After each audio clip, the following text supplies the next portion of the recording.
बिस्मिल्लाहिर्रहमानिर्रहीम। अस्सलाम वालेकुम। आज मैं आप सभी लोगों से इंग्लिश ज़ुबान के अहमियत और उसकी इम्पोर्टेंस के हवाले से बात करूंगा। देखें, ये ज़ुबान क्यों इतना इम्पॉर्टेंट हो जाती है हमारे इस लाइफ के लिए, हम इस ज़ुबान को हमने सीखना क्यों इतना ज़रूरी है, वो हम आपको इस वीडियो में आगे बताएंगे। देखें, इंग्लिश एक आजकल इस प्रेजेंट सिनेरियो में, इस करंट वर्ल्ड में एक ऐसी इंटेग्रल और एक ऐसी अहम लैंग्वेज बनती जा रही है जिसको हम सब ने सीखना बहुत ज़रूरी है। क्यों ज़रूरी है? क्योंकि आजकल इंग्लिश इतनी दुनिया की इतने ज़्यादा कंट्रीज़ में बोली जाती है, लगभग ये वर्ल्ड वाइड और अक्रॉस द वर्ल्ड बोली जाती है।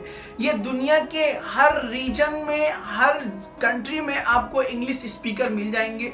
आप कहीं भी ट्रैवल करते हैं, आप एकेडमिक के लिए जाते हैं, आप बिजनेस करना चाहते हैं, आप ट्रेड करना चाह रहे हैं। देखें, जब आपको कोई लैंग्वेज आएगी, जब आप किसी ज़ुबान पे आपकी महारत होगी, आपको काबिलियत होगी, तब आप अपनी बात सही तरीके से किसी के सामने रख सकते हैं। आपको अगर कोई लैंग्वेज बहुत अच्छे से आ रही है, आप उस ज़ुबान के माध्यम से, उसके ज़रिए किसी को अपनी बात अच्छे से समझा सकते हैं, कह सकते हैं, तो आपके लाइफ बहुत हमवार होती जाएगी, आसान होती जाएगी। अगर आपको इंग्लिश आएगी ना, तो आप अपनी जहन की बात को, अपने दिमाग की बात को दुनिया के सामने रख सकते हैं।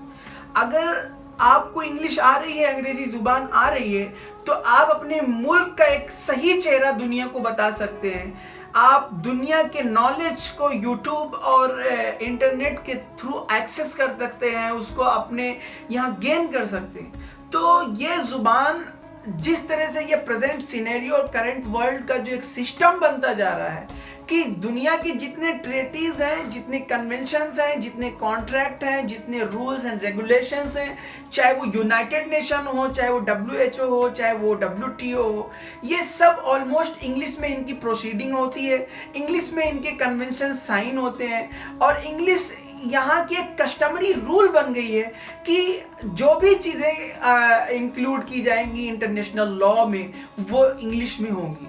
तो हम सबको ये इतना ज़रूरी हो गया है कि हम सब इस लैंग्वेज को सीखें, क्योंकि अगर हम बेटर नॉलेज चाह रहे हैं, बेहतरीन कम्युनिकेशन चाह रहे हैं, तो हमको इंग्लिश सीखना बहुत ज़रूरी है। वो क्यों ज़रूरी है? क्योंकि इंटरनेट पे मोर देन 1 बिलियन इंफॉर्मेशन जो है वो इंग्लिश में है।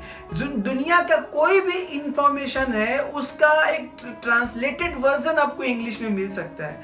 आप यूट्यूब जो एक सोशल मीडिया साइट है जिसके थ्रू आप वर्ल्ड को समझ सकते हैं, दुनिया के किसी भी चीज़ का नॉलेज ले सकते हैं, वो भी इंग्लिश में है। और ये इसलिए भी ज़रूरी है कि हमारे मुल्क का सिस्टम जो है, जो कल्चर है, उसके सिस्टम में भी इंग्लिश भरी पड़ी है।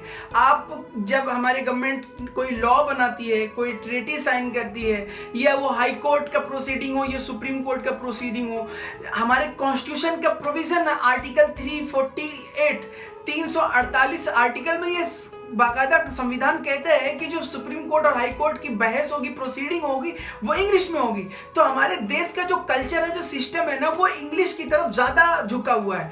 तो ज़रूरी बन जाता है इस लैंग्वेज को हम सब ने सीखना, ताकि हम इस देश में रहकर इसके कानून को, इसके प्रियम्बल को, इसके बेसिक लॉज को, इसके ड्यूटीज़ को, इसके राइट्स को ज़रूर हम समझ सकें, इसको अपने रियल लाइफ में उतारें और लोगों को उनके ड्यूटीज़ को भी समझाएं। तब जाके ये देश और हम मिलकर प्रोग्रेस करेंगे। तो हम सबको ये जरूरी हो गया कि हम सब इंग्लिश सीखें, ताकि हम इस दुनिया को एक्सप्लोर कर सकें। अगर आप टेलीकम्युनिकेशन ले लीजिए, इंफॉर्मेशन ले लीजिए, कोई न्यूज़ चैनल ले लीजिए, कोई वेबसाइट ले लीजिए, कोई मैगजीन ले लीजिए, कोई भी चीज़ ले लीजिए, आपको ये सारी चीज़ें ऑलमोस्ट इंग्लिश में, इसका वर्जन और इसका चाहे ट्रांसलेटेड वर्जन है, ये आप के पास अवेलेबल है यूट्यूब और इंटरनेट के थ्रू। तो आपको ज़रूरी है कि ये लैंग्वेज सीखें। अगर आप इंटरनेशनल बिजनेस करना चाह रहे हैं, अपने ट्रेड को दुनिया में फैलाना चाह रहे हैं, अपनी बात को दुनिया में पहुंचाना चाह रहे हैं, तो ये ज़ुबान एक इतना अहम बन चुका कि इसके थ्रू आप इसके बगैर अपना बिजनेस नहीं फैला सकते। तो ये इसलिए इतना इम्पोर्टेंट हो गया कि हम सर्विसेज का ट्रांसफॉर्मेशन, बिजनेसेस का ट्रांसफॉर्मेशन, कल्चर का ट्रांसफॉर्मेशन, ट्रैवल और एनीथिंग, उसको इंग्लिश के थ्रू आसानी से कर सकते हैं। अब देखें इस जुबान को हम सब सीख कैसे सकते हैं। किसी भी जुबान को सीखने के लिए उसके 4 मॉड्यूल्स होते हैं। एक होता है स्पीकिंग, दूसरा होता है राइटिंग, तीसरा होता है लिसनिंग, चौथा होता है रीडिंग। अगर if you want to be a good speaker then you have to become a good listener. अगर आप अच्छा बोलना चाहते हैं, एक अच्छा स्पीकर बनना चाहते हैं, तो आपको अच्छा लिसनर बनना बहुत ही ज़रूरी है। अगर आप कंस्ट्रक्टिव राइटिंग लिखना चाहते हैं, कोई नॉवेल, कोई बुक, कोई कंस्ट्रक्टिव राइटिंग या कोई ऐसे या कोई बैकग्राउंड किसी चीज़ का बनाना चाह रहे हैं ना, तो आपको ज़्यादा से ज़्यादा रीडिंग हैबिट डालनी पड़ेगी। आपको न्यूज़पेपर पढ़ने पड़ेंगे, आपको बुक्स पढ़ने पड़ेंगे। आप जितने ही ज़्यादा रीडिंग हैबिट करेंगे, रीड करेंगे, उतना ही अच्छा कंस्ट्रक्टिवली राइट करेंगे।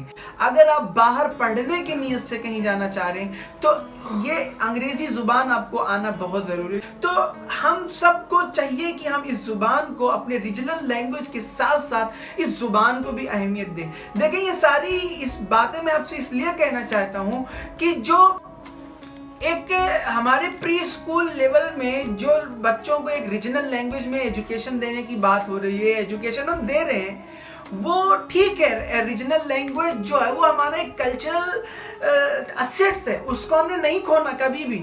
लेकिन उसके साथ साथ हम सबको इंग्लिश लैंग्वेज अपने बच्चों को प्री स्कूल एज से ही देना ज़रूरी है। वो इसलिए ज़रूरी है कि अगर बच्चा 0 to 5 और 5 साल या 0 to 5 स्टैंडर्ड तक इंग्लिश नहीं सीखता है या किसी जुबान को नहीं सीखता है, तो आगे जब वो सीखेगा ना तो उसके ऊपर मुश्किलें आएंगी और वो कॉन्फिडेंस उसके अंदर नहीं आ पाएगा। क्योंकि ये एक स्टडी है कि कोई भी बच्चा जो लैंग्वेज को सीखता है वो 0 to 5 ईयर्स के एज में सबसे बेहतरीन किसी लैंग्वेज को सीख सकता है। तो जब आगे चलकर बच्चे को हायर सेकेंडरी और हायर सेकेंडरी, ग्रेजुएशन और मास्टर्स और पीएचडी में इंग्लिश में टीचिंग होनी है, इंग्लिश में स्टडी होनी है, तो उसको अभी से ही क्यों ना इंग्लिश सिखा दिया जाए ताकि वो आगे चलकर किसी हायर स्टडी में उसको मुश्किलें ना आनी पाए। आप इस जुबान को सीख कैसे सकते हैं? कोशिश करें। कोशिश करना सबसे फर्स्ट स्टेप है किसी लैंग्वेज को सीखने के लिए। आप ज़रूरी है कि डेली न्यूज़पेपर्स पढ़ें, ज़्यादा से ज़्यादा आप इंग्लिश वीडियोस देखें, चाहे वो जिस भी शक्ल में हो। ज़रूरी नहीं मैं आपको किसी एक मीडियम में इंस्ट्रक्ट कर दूं, आप किसी भी शक्ल में इंग्लिश वीडियोस सुना करें। ये सारी चीज़ें हैं जिससे आपकी इंग्लिश इंप्रूव हो सकती है, आपको इंग्लिश बोलनी आ सकती है। आप कोशिश करें ज़्यादा से ज़्यादा नए वर्ड्स अपने रियल लाइफ में इंक्लूड करते रहें, वर्ड्स को मेमोराइज करते रहें, सिनोनिम उसके एंटोनिम देखते रहें, उसके फ्रेजेस को चेक करते रहें। ये सारी चीज़ें उस बेसिक्स जो ग्रामर है उसको भी पढ़ते रहें। ये सारे इसके टूल्स हैं जिससे आपकी इंग्लिश इंप्रूव हो सकती है। और ये इस रास्ते में आपको कभी लोग टोकेंगे भी, आपका मजाक भी उड़ा देंगे, आप पे हंस भी देंगे, लेकिन इन सब को इग्नोर करके आपको इस कोशिश में हमेशा के लिए लगे रहना है। एक दिन आएगा, बहुत ही करीब वो दिन है जिस दिन आपको लगेगा कि आपकी इंग्लिश इंप्रूव हो रही है। I hope you would like this video, and if you like this video kindly share and subscribe, and if you like this video kindly share your opinion in the comment box, and thank you so much.